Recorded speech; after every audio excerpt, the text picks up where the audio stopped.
I'm Tucker, and I want to ask, can you imagine building your physique, documenting it online, only for it to lead to your death? From a fitness model who had a shirtless standoff with a captive tiger, to an influencer who kept filming despite something visibly wrong above him, ending his career in the dumbest way ever.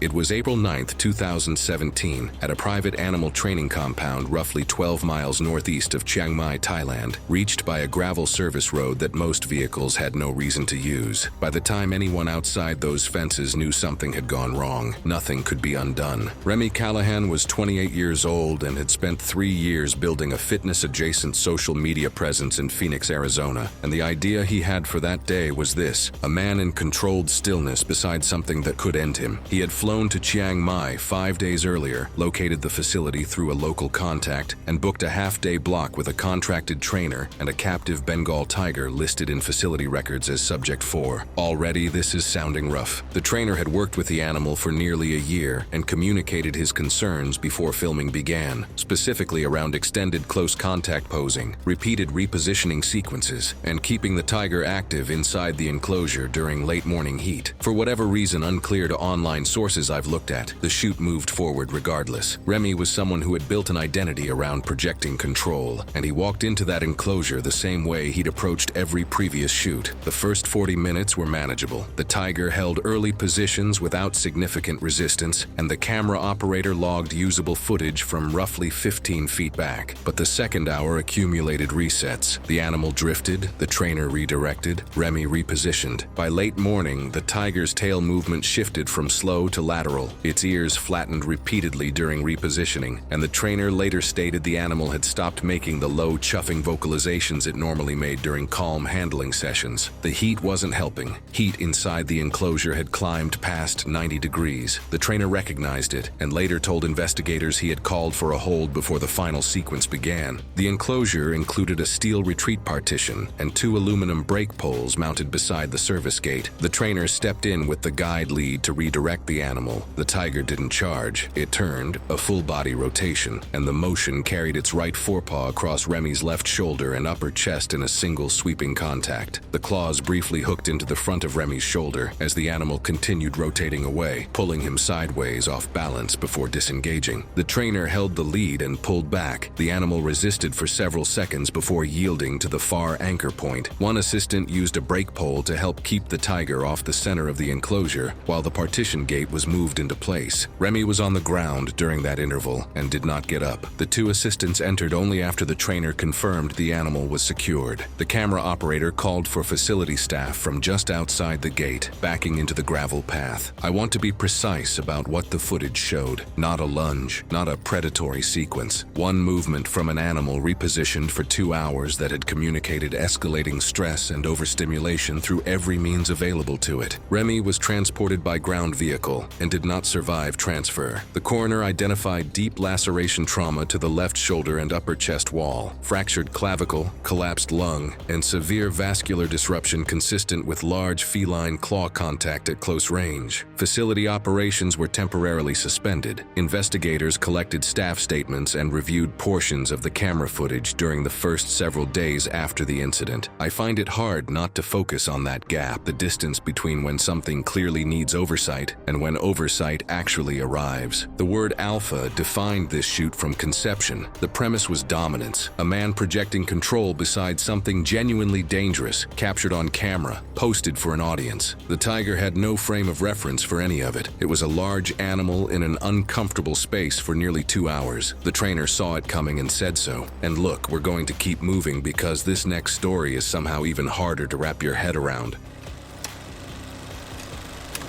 It was March 14, 2016, on a commercial road in Quezon City, Philippines, where a crosswalk didn't need to be broken to be deadly. It just needed to be ordinary. Reina Marie Castillo was 24 years old and ran a fitness Instagram page. Her content covered intermittent fasting challenges and bodyweight workouts shot on public streets and in her apartment. She was known for responding personally to nearly every comment. That morning, she planned a fasted sprint challenge, her first outdoor shoot in weeks, and had told a friend she wanted footage that looked like a real person genuinely doing the thing. The route ran through a commercial strip she used for her daily commute. She had not walked it specifically before filming. Sidewalks were interrupted every 30 to 40 feet by vendor carts and parked motorcycles, pushing foot traffic into the outer vehicle lane in stretches. She wore a waistband phone holder but had removed the device to mount it on a selfie stick extended forward at arm's length while jogging. In the first 4 minutes of recovered footage, she slowed twice to check framing, then accelerated again. The intersection ahead was 5 lanes total with no overhead crossing and signal timing calibrated for vehicle throughput. For me, it looked like the kind of junction that required knowledge absorbed over years of daily use, not days. As she reached the intersection, the northbound signal was in its yellow phase, and the pedestrian indicator was cycling toward its red hold. 2 bystanders gave independent accounts to investigators, one outside a convenience store on the northeast corner, one at a transit stop on the southwest. Both described the same sequence. She slowed at the curb edge, glanced at the phone screen, and stepped into the crosswalk. The center lane had not cleared. A passenger sedan was moving at roughly 22 miles per hour when she entered the road. The driver braked, tire noise audible to both witnesses, but the front quarter panel made contact before the car could stop. She went down between the sedan and the lane divider. The selfie stick landed several feet ahead. A second vehicle in the adjacent lane braked and caught her lower leg with its front bumper before stopping. I don't believe either driver could have stopped in time. The margin at that signal transition was structural, not personal. The bystander near the convenience store was first to the road and called emergency services within 90 seconds of impact. Congestion on surrounding streets delayed ambulance arrival to approximately 13 minutes. She received emergency treatment at the scene before transport to a nearby hospital, where emergency personnel attempted intervention for internal injuries. She was pronounced dead roughly 40 minutes after arrival. The coroner's report documented blunt force trauma to the left thorax and pelvis, fractured ribs, a ruptured spleen, and severe pelvic trauma contributing to catastrophic internal bleeding, alongside secondary lower leg trauma from the second vehicle. The cause of death was internal hemorrhage. Both drivers were taken in for questioning and initially charged with reckless imprudence resulting in homicide, with investigators reviewing traffic signal timing and CCTV to determine liability in the overlap of the yellow phase and crosswalk entry. After preliminary hearings, both were released pending resolution of the case, with one driver's license temporarily suspended and the other later reaching a civil settlement with the victim's family as prosecutors reduced charges based on shared fault findings. I don't believe most intersections designed like that one have been meaningfully changed since 2016. I've been to the Philippines, and it's still just as chaotic as it was a decade ago. Now for this next one, I have zero sympathy for the decision, only the outcome.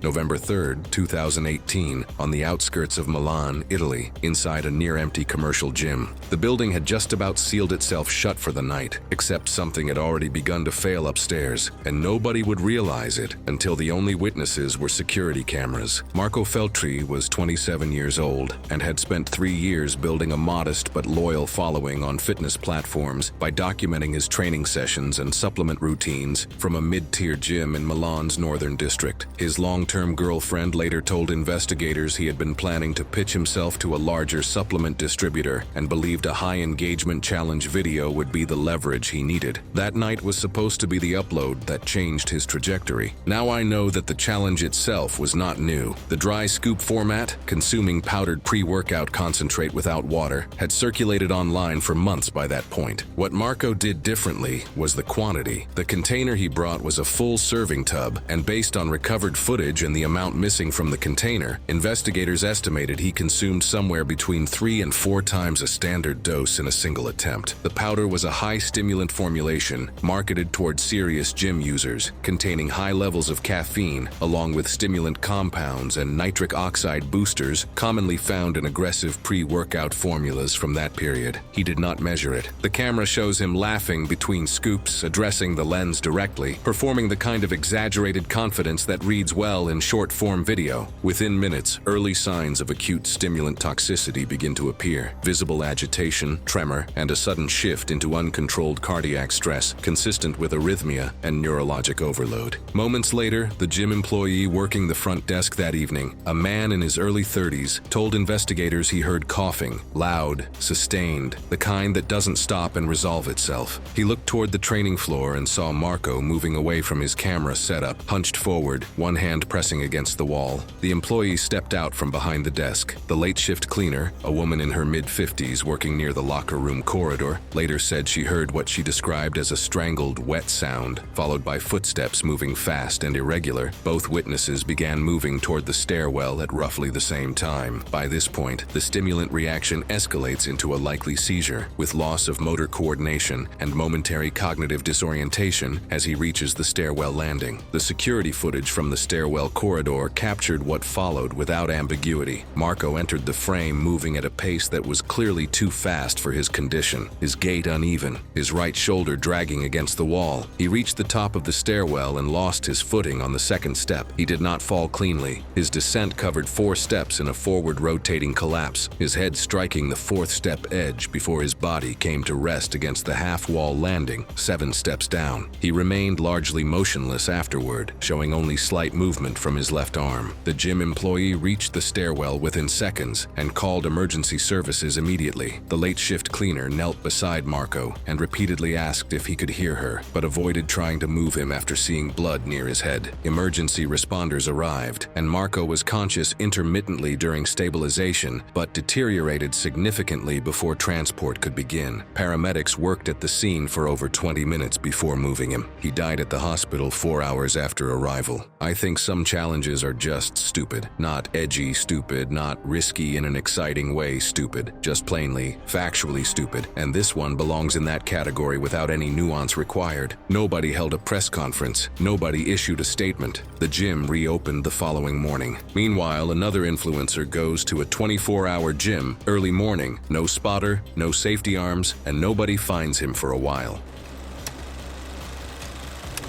It was March 7th, 2018, at a small 24-hour gym in Hyderabad, India, just past 3 in the morning. What does it take for a room to feel dangerous when every single piece of equipment has been familiar for years? Arjun Verma was 30 years old and held a mid-level software position by day. The hours that defined him as a fitness influencer came earlier, before dawn, in a gym that smelled of rubber flooring and old iron. Within his local amateur powerlifting circle, he was known as someone who trained harder than his low following on his Instagram account suggested. He had spoken openly for months about hitting a specific squat milestone, framing it as the centerpiece of a content series he believed would expand his modest fitness audience. That morning was the morning he intended to film it. Now, according to other people, it's worth knowing that the decision to train alone before sunrise wasn't unusual for him. Early sessions were his routine, the way he separated himself from the recreational crowd. What was unusual was the weight on the bar, a personal record attempt with no safety arms engaged and no spotter present. Other members had warned him more than once about the rack he preferred, a corner unit with manually adjustable arms he consistently left in the stored position. He had always acknowledged the concern and kept training. I think the warnings were specific enough that someone should have found a way to stop him from attempting that weight alone. Although that's not about blame. It's just what I believe. He positioned his phone on a small ledge near the rack to capture the lift from a low angle. The bar was loaded to approximately 330 pounds. The safety arms were not set. The gym was otherwise empty except for a night cleaner working near the far entrance, a man who would later tell investigators he heard nothing unusual during the attempt itself. No crash, no shout, only, eventually, the lack of the usual plate and bar movement sounds from the squat area. The CCTV footage, reviewed by investigators, shows Arjun descending into the squat with the bar positioned across his upper back. The descent is controlled to roughly parallel depth. What follows takes under 3 seconds. His left knee tracks inward slightly on the way up, a small asymmetry that compounds quickly under load. The bar tilts fractionally to the right. He leans forward, an apparent effort to redistribute, a partial bail. But as his torso pitches forward, the bar rolls upward along his upper back toward the base of his neck. His hands remain on the bar. He goes forward. The bar does not. He comes down onto the floor in front of the rack. The bar lands across his upper back and neck. On the footage, there is no visible visible attempt to free himself afterward, and movement becomes minimal almost immediately. The night cleaner noticed the prolonged absence of bar sounds around 20 minutes later and walked toward the squat area. He found Arjun beneath the bar on the floor and notified gym staff, who contacted emergency services. Resuscitation was attempted at the scene and was unsuccessful. He already died minutes ago. The coroner determined cause of death to be traumatic cervical spine injury with neck compression and associated airway compromise, consistent with a loaded barbell impacting the posterior neck and upper thoracic region during an uncontrolled descent. The content series was never uploaded. His phone, recovered from the ledge, had captured the entire lift, but was held onto by authorities. However, I think that Arjun's footage should be required viewing for every amateur lifter who thinks they'll set the safeties next time, because the difference between a personal record and a cervical spine fracture is 3 seconds and one piece of adjustable steel. Ready for another story? This one's about a wellness influencer who convinced herself that the danger was the point. It was March 9, 2017, in a mid-rise apartment building in the Cheras district of Kuala Lumpur, on an afternoon so flat with heat that the city below moved at its usual pace with no indication that anything 4 floors up had already gone irreversibly wrong. Nadia Yusra was 26 years old and worked as a fitness influencer with a following built over 3 years across several platforms. She documented clean eating, fitness habits, and what she called intentional living, a carefully assembled identity that had earned her a modest but loyal audience. She had a home recording setup in her apartment, a ring light, and a habit of filming multiple takes until she was satisfied, which she documented on one of the short-form videos she uploaded. 6 weeks before March 9th, she had begun documenting what she called a multi-day reset: distilled water only, no electrolytes, almost no solid food, and several large bottles of water consumed throughout the day. She framed it as a cleanse. She had read enough across wellness forums to believe the discomfort people reported was the body working, not the body failing. By now, if you're a long-time subscriber, you're already familiar that such reasoning holds together until it doesn't. Her roommate Farah told medical staff later that Nadia had been increasingly fatigued across the final 48 hours, sleeping at irregular times, waking in the afternoon, moving more slowly through the apartment than usual. Farah said she seemed coherent enough when they spoke the evening before. The apartment was warm. A ceiling fan ran continuously in the hallway. Outside, traffic moved through the district the way it always did. Nothing announced itself. The recorded segment from that afternoon shows Nadia standing at her usual position in front of the camera. Within the first 90 seconds, her speech slows noticeably. She pauses mid-sentence twice without recovering her place. Her eyes lose their usual tracking between points. Her words begin to blur together slightly during one sentence. At roughly the 2-minute mark, she reaches to her left and rests her hand on a small table beside the frame. Her weight shifts onto it. She sways once, holds, sways again, and then goes out of frame entirely. The sound of the fall is audible on the recording. The camera continues recording for several minutes with nothing visible but the wall behind where she had been standing. Farah heard it from the next room, a dull impact, then silence. She entered the studio within seconds and found Nadia on the floor beside the table, unresponsive and breathing shallowly. Farah tried speaking to her repeatedly and shook her before calling emergency services. Paramedics arrived and transported Nadia to a nearby public hospital. Emergency staff documented severe hyponatremia caused by prolonged overhydration and inadequate sodium intake, alongside serious electrolyte imbalance, consistent with days of near-total fasting. In plain terms, the balance of sodium and fluid her brain and nervous system depended on had been overwhelmed gradually until basic function began shutting down. Correction was attempted over several hours. Doctors attempted controlled sodium replacement and fluid restriction after signs of neurological deterioration became clear. Her body did not respond. She died that evening. I don't think she wanted to hurt herself. I think she wanted to be taken seriously. That gap between intention and outcome is the whole tragedy. Her account was quietly deactivated within days of her death. The next influencer wasn't even participating in a sport most people would call dangerous. It was a workout, and the thing that killed him had been slowly failing for weeks before anyone noticed. It was March 14, 2017, in a mid-floor apartment inside a residential complex on the southern outskirts of Johor Bahru, Malaysia, where a young man had turned his living room into a workspace that looked almost professional. Almost. Rael Qasim was 29 years old. Aside from being an aspiring influencer, he also ran a small online fitness coaching business he had built from scratch over 3 years. He had around 1,000 followers. Not massive, but consistent and apparently trending upward that time. Former clients described him as detail-oriented, someone who refilmed segments until both the angle and the instruction landed exactly right. He owned 3 resistance bands, all purchased from the same budget sporting goods retailer. Friends noted he had mentioned replacing the worn set for weeks, but kept deferring it, spending the money on a new camera mount instead. The decision to film that morning wasn't unusual. He kept a content schedule. Fridays were shoulder movements on his channel, and he was already 2 weeks behind. The band he selected was the heaviest in his set, a thick loop of latex fitted with a detachable metal handle, secured by a small steel carabiner, and used regularly for overhead and lateral movements. The wear was visible in the footage recovered afterward, a pale lateral streak across the midsection, the kind of fatigue that accumulates under repeated tension and reveals itself only once. His setup was compact. The tripod stood roughly 5 feet in front of him.